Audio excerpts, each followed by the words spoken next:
La rubrique invité, je suis déjà devant mon invité, Ndeko Blaise Panzou. Ndenge na annoncé ki bino na elongo torobeta lisolo na etali actualité politique na kati ya mboka na biso. Ndeko Blaise Panzou, bonjour et bienvenue. Bonjour madame, je profite de l'occasion pour nous sa équipe technique Nyon sur Canal King Bambote. Na pesi ba komoma Nyon surtout o bazuli ba ko landa biso na ngonga oyo Mambote, sans oublier au moment que nous avons la clôture et mois de la femme, la partie est de notre pays est occupée par des groupes armés, par rébellion Kili M23 soutenue par les Rwandais. Donc une pensée pieuse na ba mama wana o bazo souffrir mo ibutu ko kimana bana na Mukongo. Vraiment ninga ko lobezali te nzambe azala na bango ba eba ke totiki bango te tozana bango elongo tozo bunda pour que situation wana esila. Oui, oui, pour la basi congolaise en général, est-ce que les femmes congolaises se prennent-elles en charge? Bon, je dirais oui, parce que comment à partir il y a émancipation, les femmes congolaises ont vraiment évolué. Au moins même à niveau d'institution, il y a des femmes qui travaillent correctement d'ailleurs, que les routes à les délais, mais sauf que baza vraiment soutenité. Baza soutenité. C'est comme si elles se retrouvent abandonnées.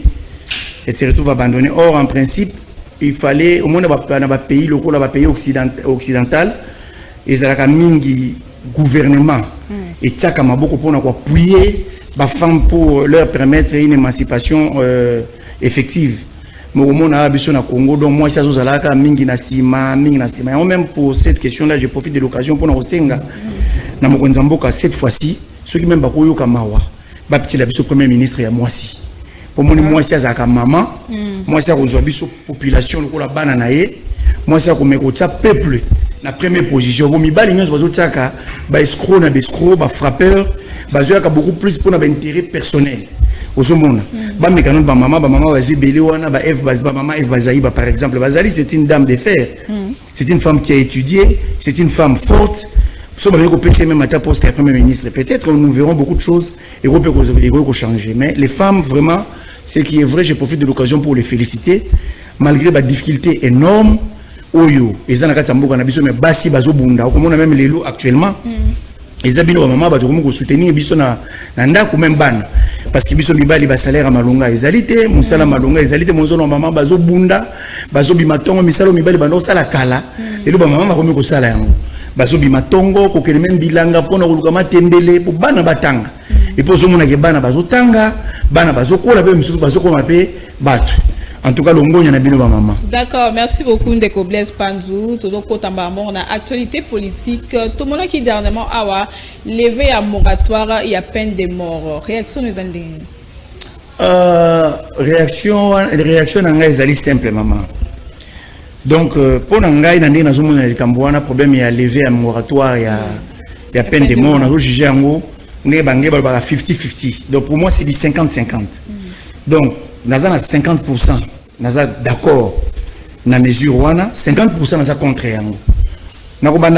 Pourquoi nous avons contre en haut? Parce que nous avons aujourd'hui une justice malade. Et bandi peut le douter. Malade à justice en Bokanabiso. Donc, justice à Congo, ils souffrir depuis des années. Maman. Or, le lot où il va condamner justice. Mais quand on condamné justice, on condamné l'autorité à pouvoir. Ce sont eux qui sont à la base. Il y a maladie où justice a besoin d'obéir. Le lot besoin d'acquérir justice. Mais or, la justice travaille sous pression, il y a des politique. Maman. Si quand la justice a beau, il y a justice malade. Mais on peut se camoko simple. On peut se Baoto Kokanga Ndeko Salomon Escadela. Depuis l'année passée, si je ne me trompe pas. Tout lundi, conférence de presse, il y a le ministre de l'Information, le ministre de la Défense, le belé. Que Ndeko Salomon Escadela a zaki des mèches, n'a pas membre M23. Le même Salomon Escadela va payer liberté provisoire. Cela prouve que ces messieurs étaient innocents. C'est-à-dire, l'accusation soit qui surveillait et Zari Nango Yangote. Imaginez-vous, madame, ce que c'est là qu'il y a peine de mort où ils allaient exécuter. Donc on pouvait exécuter Salomon Escadela. En réalité, il était innocent. Madame, on ne peut pas admettre dans un pays où la justice est malade tout ça peine de mort. Sinon, tu es innocent, tu es mais en réalité, tu es coupable. Si tu es côté, tu es d'accord pourquoi. Trahison et l'équipe. Trahison et l'équipe dans Mboka Mama. Au moni patrie, la patrie, c'est un mot grec. Dans le mot grec, il y a pader. Pader, c'est papa. Donc, quand vous trahissez la patrie, ils ont trahi papa na yo ya botio. Donc patrie ezali le là. Donc ezali source na biso. Soko que même na kiboma ngomona bako bacha pancarte liboso kiboma ngomona bacha la patrie ne pardonne pas.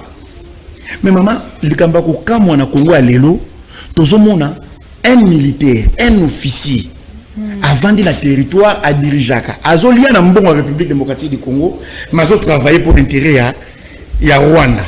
Azo travailler pour l'intérêt ya Uganda. Azo travailler pour l'intérêt ya Burundi. Azo préféré attaquer na mboka ba boma ba congolais pour na ko s'auto-satisfaire pour ses besoins personnels. Sur la cas bongo. Je suis tout à fait d'accord avec cette mesure. Je suis tout à fait d'accord avec cette mesure que bato ndenge na baza faut ko pendre bango pour na ko pesa leçon na bato mususu. Mais souci na ngam mingi zaki ni maman. Traître ya mboka ezaka oyo azana frontière wazo trahir kuna. Traître ya mboka faut bandana ba détourner. Parce que mon a trahi pour la forme. Elle soit trahi parce qu'elle a mal payé. Bafouta ka Soudan na biso na Kabila bane ko 40 000 francs. C'est ce qui est d'accord biso on a 350 000 francs. À mon ba il cop il y a 50 000 $ par exemple. Atali 50 000 $ on a profité na bonga na yango. A préféré à teki secret ya armée na biso a teki pour nzala. Pour aller à vivre parce que azali mal rémunéré, azali mal payé. Mais où ils ont détourné 100 millions de $ dans caisse à l'État. Il est plus dangereux que le même militaire rwanda où il va payer 50, donc c'est-à-dire corrompre 50 000 $ pour te Kamboka. Mais où ils ont 100 millions, 200 millions de $, 300 millions, 50 millions. Namboka oyo tozozanga courant, tozozanga mai, tozozanga yakolia. 100 millions de $, il consomme combien de tracteurs? Budget il y a 200 millions de $. Mais mutu moko akende ko yiba même sur 150 millions euros ça la bukangalonzo mobimba. Puis enfin on a poche. Mutu pas mérité peine de mort. Au mon maman, quand tu as beaucoup de caisse à l'État, moi ba militaire ba futa ma bien zate, moi ba enseignant ba futa ma bien zate à cause d'un groupe d'individus, bazo so mbongo qui comme le ko la lisano pona bango, bazo kabaliaka. Or, peuple a souffrir. Moutakofinga manani, chef de l'État. Or, bateau bazan entourage naye, bazo benda. Ya on a préféré qui na 50% na d'accord na peine de mort. Basou ki sango kaka na ba trahison te zo sa na ba front côté bitumbe sali. Ba mema yango même tina capital. Donc c'est-à-dire mutu nyonso a détourné mbongo à l'État. Ba détourner un peu bazala na kati ya ndenge wana. Na ba kuluna bazala na kati. Na ba magistrat ba osala musala mabe parce que tant oza magistrat c'est aussi la traîtrise. Parce que quand tu rends un mauvais verdict, na place oyo, au cas rendre un bon verdict, ok condamner Moutoua Zaki innocent, yo condamné uniquement pour besoin de 5 000 $, besoin de 10 000 $, besoin de 1 million de $, c'est la traîtrise. Donc c'est-à-dire il fait qu'il est à un niveau nyonso. Journaliste ne peut pas faire fausse information pour nous trahir Mbokanaï. Il est parti à Sibir condamné à mort. D'autres au Congo, tout comme ils sont morts, au Corée, au monde de la Corée du Nord, donc on la Russie. Mais dommage que les politiciens belés, les Cambodgiens, ils n'ont aucun mois. Vous êtes belés pourquoi? Bisogno sur la carte Mboka Auto Yebike, Martin Fayoulou Abomaka Batute. Si vous conseillez Martin Fayoulou Makamboka Bomabatu, tu aurais battu, et ça le coûta. Ton numéro de peuple te côté les mains. Bisogno sur la carte Mboka Auto Yebike, Moïse Katumbi Abomaka Batute. Asima Mandou Kité. Seul moment conseiller Makambo, tu côté les mains. Mais ça, c'est que Bango Babando y a à peine de mort au moment où traîtrise et continue à mboka na niveau moko osakanate. Même on a qui ça. Bazal va bébé ba traître wana. On a qui nani ndeko Jean-Jacques Mamba.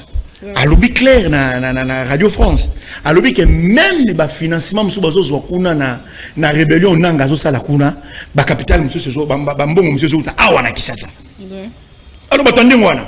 Azana Kisasa, azo vivre dans bon gouvernement, azo vivre dans bon République démocratique du Congo, mais azo préféré azo mboko à financer rébellion. Ata traité. Oso mona mama. Ah, ça traître. Oui, ndeko Blaise Panzu, oltolobeli comme bakuluna awa, to bazui décision, bazui décision, bakuluna ba déférer bango sous la justice civile te ba que plutôt la justice militaire. Donc comme bazui kuluna, il faut que ndolo pour que rendre plutôt comment dirais-je sambisa yo na justice militaire. Donc réaction des Andéni par rapport à décision. D'abord premièrement maman mona kuluna nengango te bolongola yango pour mo kuluna wana yango mutu to sala ke bozo bomba ezo bomba ka mabebele pour bozo benga mo kuluna ngala linga bobenga ngo de criminel bolongola mo wana kuluna parce que je ne comprends pas quand vous dites un kuluna azokata mutu na machette moi c'est ce que no bote na butu kuluna zuye ba violer ba passer les bumba bimisi na yi na oyo aziko kotela mutu na ndaku na arme blanche. Différence d'abord dans mon angote. Donc terme d'abord kuluna pour tout respecter nation nabiso, tout respecter mboka nabiso. Il faut que nous un terme kuluna to longola yango. Ces gens-là doivent être traités comme des criminels. Oso mon maman. Mbano mokano l'état ezui gouvernement ya mboka nabiso ezui ya kolongola bango na ba ko samisa bango ba juridiction ko ya ba la police, ba parquet, ba même bango la justice militaire ezali c'est une décision qui oh, tu peux faire un maboko mingi, tu peux faire un longonia. En tout cas, et sali et sengo makasi. Mais bah, on s'arrêter quand on a été. Qu'on c'est la justice militaire. Oui, bah, ça la justice militaire, mais bah, on va continuer kaka. Makamura, bah, on a cité. Bah, maman, bah, on a pas, papa, bah, on a pas. Il faut qu'on renforce les capacités à la police. Il y a les gars qui ont une émission sur la Lubaka, à Wepande Gozulu. Maman, il faut bah, matissa, bah, policier salaire. Il faut qu'on renforce les capacités. Il y a la police, la logistique, le matériel, l'uniforme. Maman, est-ce que vraiment Mboka la Congo pour nous la policier, conteneur il y a 40 pieds, botiango climatisé, commandant vendeur dans la tenue à Sika. Bazana Minduki, na 4 conteneurs wana bachata 25 policiers pour nous sécuriser la population. N'habitez ce mona passe. N'habitez pas si mamona. Au moins on a commune belé na quartier belé côté Koulou les ont régné. Au moins moi Caracas y a moi Bikok. Il y a bureau la police. Na kati la police on a mundu qui saka moko. Masasi na kati mundu wana izate. Population se vivre na désolation ba maman ngaba ba ocho benganga. Ba maman ngaba ba ocho benganga. Ba maman mombele ba benga ba papa Blaise Yom to le na télévision lobela biso. Tozo la la té. Les criminels, les criminels là, ils font la loi partout. Au moins à partir il y a 20 heures, mais la police est à quelques mètres. Or la police a une efficacité à intervenir. Pourquoi? Parce que matériellement, sur le plan matériel, bazan a vraiment bibundelisate. Comment bureau mobimba la police sous siat ou bien siat mobimba zalem sous la mundu ki moko na mundu ki wana eza na mundu ki moko cartouche ezati police afandi na siat wana banda tongo tipo kwa nzala elo akolia ezati même force physique à côté de la palanda ba criminel wana azana ngoti. Donc maman de ce point de vue là il y a beaucoup de choses à faire. Donc la piste de solution il y a beaucoup de pistes de solution na lobakango awa mingi. Maman pas banda ko futa ba souda likambo kombo na kutika yango ti ba banda kofuta basoda pays o ezali pauvre banda na président de la république tina mutashuka ba kiso za pauvre donc Haïti Haïti est pauvre président de la république Haïti a zakarichté président assemblée nationale Haïti a zakarichté président sénat Haïti a zakarichté ba généraux Haïti baza barichté population baza barichté mais biso awawa pays zo na pauvre mais batu bana bala. Bon, ndenge ni pauvreté ne faut pas pour ba oyo mais ba oyo na msuba ba zo ndenge ni problème na ngeza il faut ba futa ba militaire ba police tala général Blaise Kilimbalimba a uti ko kangana kati ya kan lufungula na kati ya camp militaire plus de 80 koluna. Si on m'a posé pour la question, ceux qui na kati ya camp militaire ba kanyi plus de 80 koluna. Si ko côté ba paisible citoyen ba vandi et ça ndenge ni c'est un scandale. C'est un scandale. Nous vivons dans une insécurité permanente. C'est-à-dire, même de tout temps, tout temps, en insécurité. Parce que ceux qui sont dans la carte militaire, côté Basoda Bazali, Basoda Bakuluna. Mais posez-vous la question, côté paisible citoyen Bazali. Et ça, donc, maman, solution à Kuluna est simple. 1. Kuluna, long terme, Kuluna, base, va nous a traités comme des criminels. Parce que ce sont des criminels. Secondo, va améliorer les conditions de vie, il y a des militaires et policiers. Comment on fout bango bien, basa batu. Basa ba nyamate. Ndenge yo kaposo oliambisa mai na pomme de terre, policier pa yo kaposo oliambisa mai na pomme de terre. Ndenge yo zaka na posa ya fiancé na yo peut-être ayela yo le kaye ou bien shawarma. Moi si ya policier pas zaka na posa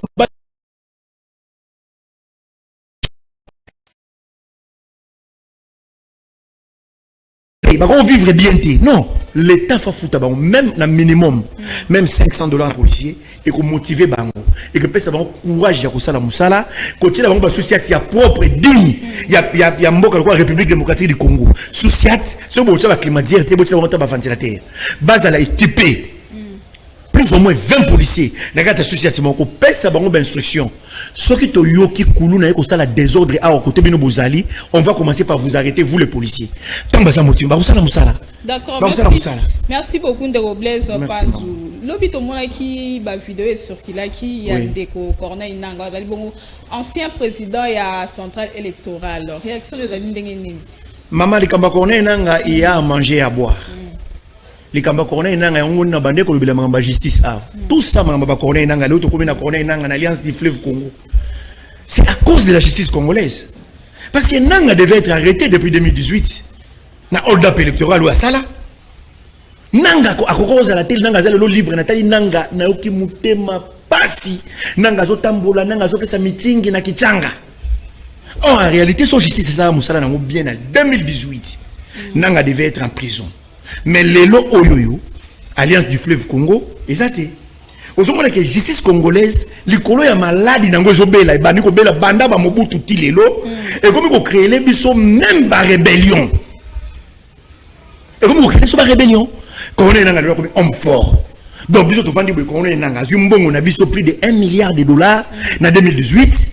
À sali au sala, à sali braquage électoral, à Zumbongo ba Congolais tient la poche, à Kebanda rébellion pour la Kubuma kaka ba Congolais. Parce qu'il y a banani kaka ya bisou. Au sommet mon justice au sala bisou, il y a au sommet na zo beta marteau président de la République. Télémé la justice. Lelo oyo. John Numbi. Le général John Numbi. Il devait être arrêté depuis 2010. Babomach Floribert Chebeya. Depuis 2010, justice congolaise etika John Numbi. Donc justice congolaise bateau basala kamabe bazo tika bango. Bateau basala ba innocent bazo kanga bango. Lelo John Numbi qui devait être arrêté depuis 2010. Lelo ba John Numbi basala ba rébellion na M23. Lelo Corneille Nanga qui devait être arrêté en 2018. À Zombon on a biso $1 milliard basala ça va ventir. Na régime na bango 2010 il y a 18 ans. Lelo oyo Nanga comme homme fort. Bah comme on peut recruter batou, na moni ba rimagie a peut perdre, ba cadre a peut perdre ba rejoindre. Mais ce qui est vrai, on peut tout dire. C'est ma rébellion, c'est ma cambouboué. Si nous avons une armée dissuasive, une armée compétente, une armée équipée, mama bananga ne ozala ngoti. Ozomona mama, mama bananga ozala te. Yango nazo telemela likambo ke mbongo ya mboka et servir ba politicien. Tela siko. Nanga komi roi. Donc biso na Congo to vanda bodenga na vani na yo boto zela nanga aya ko benga na Félix Nanga comme chef de l'État. Est-ce que Kalaminte ba okota Kinshasa? Baya to zela bango. To ba cité to mibali to bunda. Baya. To zela bango, c'est pas normal maman. Quelqu'un comme Nanga qui devait être en prison. Nanga koko tambola te. À cause de la justice congolaise. Ils ont fabriqué aujourd'hui un rebelle qui s'appelle Corneille Nanga. Parce que Nanga devait être arrêté en 2018. Nanga fabrica ba résultat électoral. Nanga yeka bwemba na chaîne de télévision. Mutu boyazu 7 millions. Oyazu 6 millions. Oyazu 5 millions. Oyazu chef de l'État yeyo. Mais Nanga, il fallait justice sur Nanga. Mais quand on peut savoir sur le résultat, bureau de vote par bureau de vote. On peut savoir le résultat quand on Félix Tshisekedi 7 millions, Fayoulou 6 millions. Et ça va bon côté. Mais justice congolaise tout Nanga l'autre côté. Bah tiki Nanga na ba millions de dollars à détourner afin on approche les lots Nanga Corneille Nanga yo. Vous avez maman. Problème tout ça na kati ya mboka. Russie a sa télévision. Un pays avec une armée forte et puissante et ko bangisa. Ce qu'on moni Rwanda sakana na biso, pour Rwanda yebi que pendant le régime à 18 ans, l'armée était abandonnée. Au sommet maman, il n'y avait pas de munitions capables de faire face à un pays comme la Rwanda. Le président de la République a sa armée en première position. Assomme l'armée d'équipement. Mais nous qui a solo. Théo Kakawa, 500 millions et qui n'a pas un projet 100 jours. Madame, vous savez, avec 500 millions, combien de munitions de guerre? Combien de chars de combat? Mbongo Oyaram, plus de 600 millions de dollars. Mais ça, combien de chars de combat de guerre? Combien d'avions de chasse? Maman, une nation sans défense, et ça, le rôle de la maladie à sida. C'est-à-dire, nous autres, nous avons protégés. Vous savez, je vais vous dire une chose. Guerre à Est, disparaître. Jour, que RDC est 40 avions de chasse. Nouveau modèle. Il y a marque russe. RDC joue 100 chars de combat. Nouveau modèle, il y a marque russe. Kagame est mort à Botika. Sinon, RDC est au Panzabissoa. Mais tant que tout ça est faible, tout ça est Bamboso, Babati, pays mon aux forces politiques. Oh, AFDC, c'est la force politique. Oh, INC, Vital Kamerhe, c'est la force. Bino bolo la force politique. Mon connaît bolo la force sociale. Mon connaît bolo la force économique. Mon connaît bolo la force militaire. Kakao, té, Mbosso, c'est la force politique, le parlement. Azan ba député belé. Oh, té, Vital Kamerhe, force politique. Bahati le corps force politique. Donc, moi, je comprends force politique. Mais quel est ce jour où la force militaire? Que RDC comme première force militaire dans l'Afrique. Bon, l'homme colonie. Belgique, c'est ça, et c'est ça la première force militaire. Éthiopie, c'est la force militaire. Ça va payer belé. Pourquoi RDC est la force militaire, mais RDC la force politique? Donc, un groupe de gens va bloquer Mboka en otage, va aller à Kamboum. Maman, aussi une seule condition, jour. Gouvernement Nabiso et que soit makambo au sérieux. Je veux que soit carrément militaire au sérieux, makambo aussi la norme. Oui, le blesse pas ntorombo na suka, le basuka ni okoloba. Le basuka na pesika ba kongomani mbote to perdre espoir te. Bitumbeza makasi. Ba kongomani faut ba yeba ke mboki kufi na Félix Tshisekedi te. Mboki kufi bandakala. Surtout régime weke pour remplacer Laurent Désiré Kabila. Ya mutu ko zonga sabiso na sima mingi makasi. To perdre espoir te. Bandeko nyonso bazana este bayebake mokonza mboka lali pongite azobunda pona bango ba traître bakotaki mingi na kati mboka ya omoni souffrance ko makasi likamba este wana silakate mais to la pongite to pesa mokonzi makasi to bunda na elongo to aussi sa makambo. D'accord, merci beaucoup Ndeko Blaise Pando. C'est moi qui vous remercie. Merci beaucoup. Et dans la Kibongo rubrique invité, après la rubrique invité, nous aurons anniversaire. Nous avons 2 anniversaires pour aujourd'hui. Joyeux anniversaire à Winner Ebeus Bolikango, fils de Nanette Ebeus. C'est de la part de Jean-Pin Chonji. Voilà, il est là.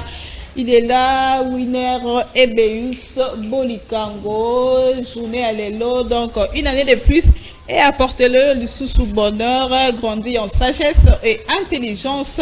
Winner Ebeus Bolikango, fils de Nanette Ebeus, c'est de la part de Jean-Pi Nchonji. Un autre anniversaire, c'est de Elvis Galaxy Lubiku. Elvis Galaxy Lubiku, c'est de la part de Lili Tété. Je ne sais pas, il n'y a pas de photo. Joyeux anniversaire à Elvis Galaxy Lubiku, c'est de la part de Lili Tété, Anne Oyo, et apportez-le Makambu Ebele, il y a Sika, bonheur, longévité, et puis bénédiction, prospérité, plus. Un autre anniversaire, hein, c'est l'un de notre ici à Kanakin Télévision, il s'appelle Letou Masiala, donc Noko. Il est là, voilà, Letou Masiala, bonheur, prospérité, donc bénédiction, plus, une année de plus, ça s'est fait, Letou Masiala, caméraman à Canal Kino Télévision, paix notable Yachangu. Joyeux anniversaire à vous, Letou Pires Masiala, Letou Pires, ouais. Letou Pires Masiala, voilà, il est là. Joyeux anniversaire encore une fois de plus. Salutations spéciales à JM Omonombe, le big manager de la part de Rodi Louadio. Salutations spéciales à JM Omonombe, le big manager. Voilà, c'est tout pour Kin Matin de ce vendredi 29 mars 2024. On a qui vont Sengo.